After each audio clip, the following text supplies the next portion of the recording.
For a long time, I treated fitness like an equation you can brute force into submission.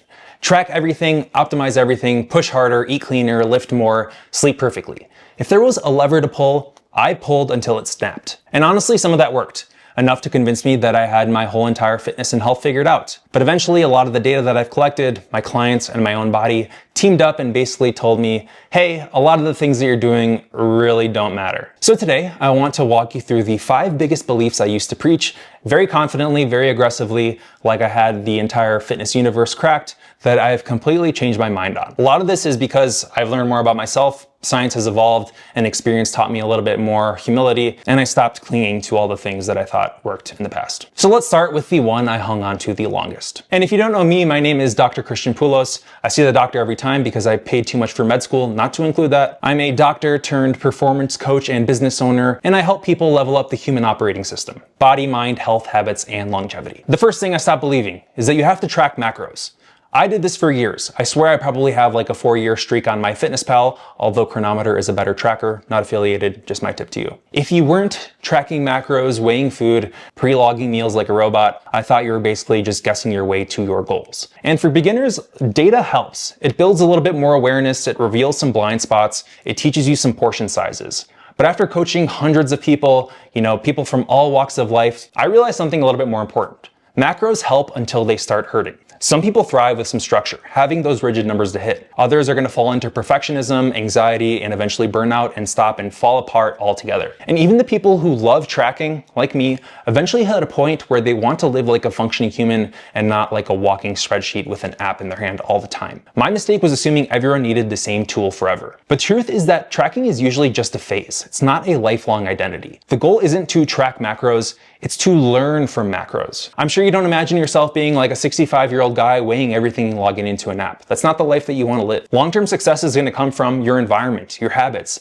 and learning some automatic choices. In the same way that you wake up in the morning, you brush your teeth, you just know what to eat. That is the goal. Use tracking as a season where you're just building skills. Then transition to an intuitive structure where you hit your goals because you understand food, not because you're logging it and having an app do all the thinking for you. That shift alone has saved a lot of people from lots of yo-yo dieting, guilt, and burnout. And honestly, it made my life way better too. Number 2, fat loss is just calories in versus calories out. And just to clarify, yes it is, the laws of thermodynamics do not care. But bear with me, there is a bigger picture here. I used to think reducing fat loss to a simple equation was great. Look, it's not emotional or complicated, just hit the deficit and you're good. And again, thermodynamics is still undefeated. A calorie deficit is required for fat loss. That has not changed. I like to think that it probably won't. But what changed is my understanding of everything surrounding that equation. Because when real humans are going to enter the picture, not a lab subject, not a textbook example, actual people juggling stress, kids, work, sleep issues, cravings, hormones, the math is going to get pretty messy. I watch a lot of my clients miss their deficit because stress spiked their hunger, stall progress because sleep tanked their insulin sensitivity, lose muscle because their protein wasn't high enough, move less unconsciously when dieting because their NEAT or non-exercise activity thermogenesis went down.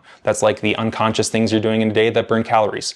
Walking to the fridge, fidgeting, doing those things. People overeat because processed foods hijack their appetite signals and their reward pathways. None of that was solved by saying just eat less. I realize calories in, calories out is a framework. It's not a full strategy. It tells you what, but not how. Now I talk about fat loss like this. The deficit matters, but hunger management matters more. Food quality is going to matter. Environment's going to matter. The amount of muscle mass you have, the sleep and stress patterns matter.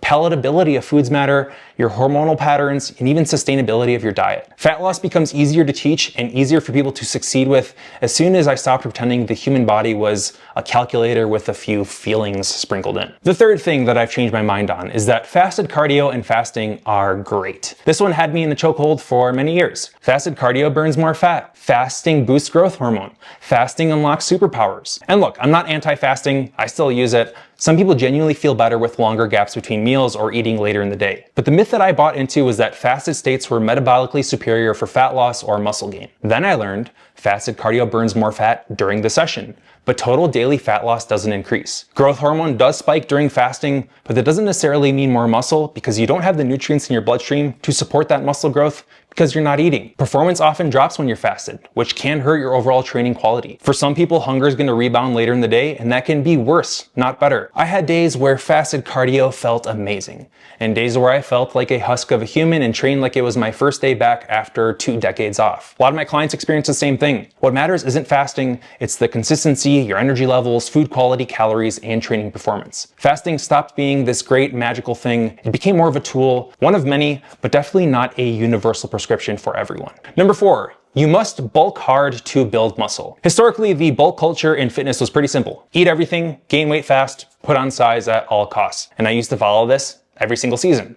Winter was time to become very puffy. Here's what changed. The more clients I coached, the more I realized the classic bulk is incompatible with real adult life. People don't want to gain, 5 pounds in a month. Parents don't want to feel sluggish. Someone who needs their brain at their job doesn't want to gain 25 pounds of fluff for 10 pounds of muscle. And people who are health focused don't want their insulin sensitivity tanking. There's also the physiology. Past a certain point, the body isn't building more muscle. It's just storing more fat. The smartest research today supports lean gains. Slight surplus, high protein, structured strength training, adequate recovery, high non-exercise activity thermogenesis, stable blood sugar, better insulin sensitivity. And then of course throwing in some strategic mini cuts only when necessary. And I know a lean bulk isn't as sexy as telling people just to eat big to get big, but it's far more effective and far more sustainable. Back when I first started training, I was like 14 or 15, I would literally gain 35 pounds in 6 months and then have to cut for 4 or 5 months to lose like 25, 30 pounds of fat. I really had only gained about 5 to 10 pounds of muscle.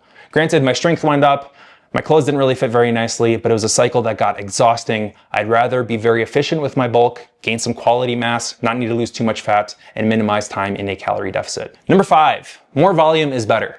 This is the one that I clung to for a very long time. More sets, more reps, more days, more everything. I'd finish workouts that felt like I survived a natural disaster and somehow convinced myself that I was doing the right thing. But then I started tracking a lot of my recovery markers like HRV, resting heart rate, sleep quality, CNS fatigue, training performance, mood, and hunger. And suddenly, I had a reality check. There were weeks where I trained 6 days a week and made 0 progress, and weeks where I trained 3 to 4 days with intention and made even more progress with strength, muscle, and conditioning than I even thought. And a lot of people that I've worked with and spoken to have mirrored this pattern. Some people do 20 to 30 sets per muscle group per week and they get nowhere. Those same people often cut it down to 10 quality sets and explode with progress. And I had to accept that. You don't grow from training, you go from recovering from training. Now my philosophy is more effort over exhaustion, stimulus over volume, RPE 8 to 9 over every single set to failure, periodization over just a chaotic routine, quality reps over marathon sessions. And ironically, I feel the best, I'm the strongest, most conditioned I've ever been, just doing 3 workouts a week, lifting workouts for the last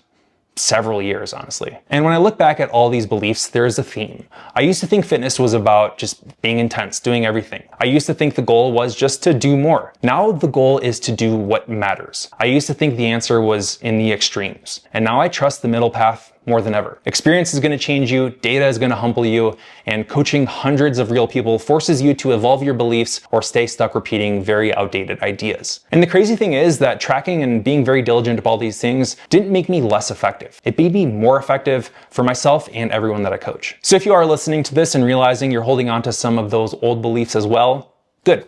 It means you're learning, it means you're growing, and it means you're open to doing the things that actually move your health and progress forward, instead of just clinging to the things that sound hardcore and feel hardcore, but don't necessarily work. If you want deeper breakdowns of topics like this, or want help building a program that fits your life instead of just taking over your life, make sure to check the links below.